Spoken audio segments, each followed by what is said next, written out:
Ada manusia yang ketika berbicara, bumi seolah berhenti mendengar. Langit mencatat setiap kata-katanya, bukan karena suaranya lantang, bukan pula karena jabatannya tinggi, tapi karena kejujurannya menembus langit, keberaniannya mengguncang istana, dan integritasnya menjadi cermin keadilan Allah di bumi. Itulah Yahya bin Sa'id, seorang tabi'in mulia yang hidup dalam keheningan, namun setiap keputusannya sebagai kodi menggema sepanjang sejarah. Hari ini kita hidup di zaman yang begitu rawan, di mana kebenaran bisa dibeli dan kekuasaan kerap memutarbalikkan keadilan. Tapi kisah Yahya bin Sa'id adalah oase di padang kemunafikan, kompas di tengah kebingungan, dan teladan di antara kerusakan. Siapakah beliau? Bagaimana bisa seorang hakim zaman dahulu lebih jujur dan lebih takut kepada Allah dibanding sebagian penguasa hari ini? Dan pelajaran apa yang bisa kita ambil dari kehidupannya? Tapi sebelumnya saya harap tonton kisah ini sampai selesai, supaya pesan moral dan hikmah dari cerita ini tidak terlewatkan. Dan jangan lupa tekan like, share, dan subscribe untuk terus mendukung channel ini. Langsung saja kita ke ceritanya. Yahya bin Sa'id berasal dari keluarga Ansor yang sangat dihormati di Madinah. Ia adalah keturunan orang-orang yang menyambut Rasulullah Shallallahu Alaihi Wasallam saat hijrah dari Mekah ke Madinah dengan kasih sayang, dengan pengorbanan, dan iman yang kuat. Sejak kecil, Yahya tumbuh di lingkungan ilmu. Ia dikelilingi para tabi'in besar, majelis-majelis hadis, dan para ahli fikih yang mewarisi langsung pemahaman para sahabat Nabi.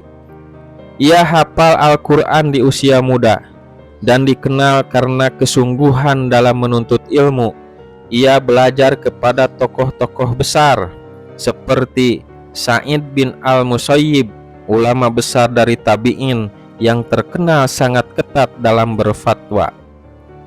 Ali Zainal Abidin, yaitu cicit Rasulullah Shallallahu Alaihi Wasallam yang dikenal sangat zuhud dan taat.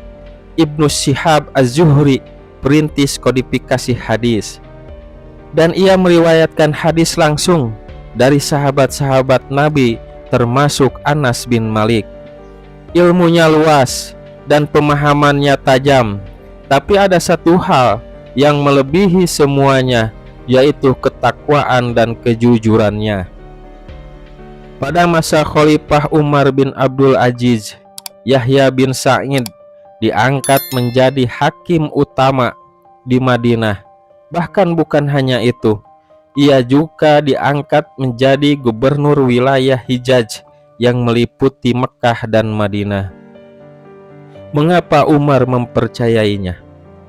Karena Umar bin Abdul Aziz tahu jika semua orang bisa dibeli dengan dunia, tapi Yahya adalah orang yang tidak bisa dibeli oleh siapapun. Dan ia pernah berkata, "Aku tidak khawatir Yahya tergoda dengan dunia, karena ia lebih memilih akhiratnya daripada istana manapun." Saat menjabat, Yahya bin Sa'id tidak pernah menerima hadiah. Meskipun sekecil kurma, ia menolak suap, menolak kehormatan palsu, bahkan menolak duduk di majelis orang-orang yang kaya. Pernah suatu hari, seorang pejabat tinggi dari pusat datang membawakan perintah dari istana, meminta agar Yahya melonggarkan hukum atas orang dekat kekhalifahan. Tapi Yahya menatap matanya tajam dan berkata, "Jika engkau datang membawa perintah Allah, aku akan taat. Tapi jika engkau datang membawa hawa nafsu manusia, maka pulanglah dan takutlah kepada Allah." Lalu Yahya membacakan ayat Al-Quran tentang keadilan yang diturunkan Allah dalam kitabnya. Pejabat itu marah, namun tak berdaya, karena seluruh rakyat tahu Yahya tak bisa digoyahkan. Meski menjabat sebagai kodi dan gubernur, kehidupan Yahya jauh dari kemewahan. Rumahnya sangat sederhana, pakaiannya kasar, dan makannya seadanya. Ia menolak naik kendaraan mewah. Ia berjalan kaki keliling Madinah, bertanya langsung kepada rakyat kecil. Jika menemukan orang miskin yang terjolimi, ia langsung menindak. Bahkan jika yang menjolimi adalah pejabat pemerintah. Ketika sahabat-sahabat berkata, "Engkau berhak hidup nyaman, engkau adalah seorang hakim," tapi ia menjawab dengan suara yang lembut, "Apa yang aku miliki akan ditanya oleh Allah, maka aku ingin mati tanpa beban di dunia." Ia pernah menangis karena menerima kurma dari rakyat, padahal itu hadiah biasa. Ia khawatir kurma itu akan menghalangi doanya diterima oleh Allah Subhanahu wa Ta'ala. Dalam bidang hadis, Yahya bin Sa'id adalah perawi siqoh atau perawi yang terpercaya. Ia menjadi guru para ulama besar seperti Malik bin Anas, pendiri madhab Maliki, Syu'bah bin Al-Hajjaj, Sufyan As-Sauri. Bahkan Imam Malik pernah berkata, "Aku tidak mengenal seorang pun yang lebih jujur dalam meriwayatkan hadis dan lebih kuat hafalannya daripada Yahya bin Sa'id." Yahya sangat selektif dalam meriwayatkan.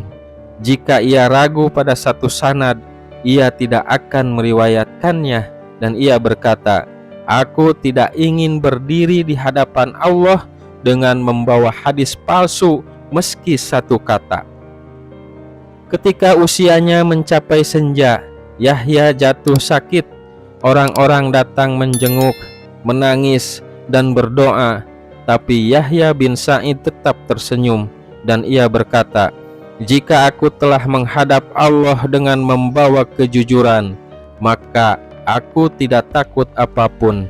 Jika aku menegakkan keadilan, maka semoga Allah menegakkanku di padang mahsyar." Dan saat ruhnya dicabut, langit seolah kehilangan saksinya di bumi. Dunia kehilangan hakim yang jujur, namun umat ini mewarisi teladan yang baik. Di zaman yang rusak oleh uang, kekuasaan, dan ambisi pribadi, kisah Yahya bin Sa'id adalah obor yang menyala terang di tengah kegelapan. Ia tidak bersuara lantang, tapi tindakannya menggema hingga berabad-abad. Ia tidak berdiri di mimbar, tapi hidupnya adalah khutbah yang terus menginspirasi. Apa pelajaran dari kisah ini? Pelajarannya adalah jangan jual agamamu demi dunia. Tegakkan keadilan walau terhadap dirimu sendiri, dan jangan takut kepada siapapun selain kepada Allah Subhanahu wa Ta'ala. Semoga kisah Yahya bin Sa'id bukan hanya kita dengar, tapi menjadi kompas dalam hidup kita. Karena dunia ini hanya panggung ujian, tapi kebenaran akan kekal bersama orang-orang yang jujur.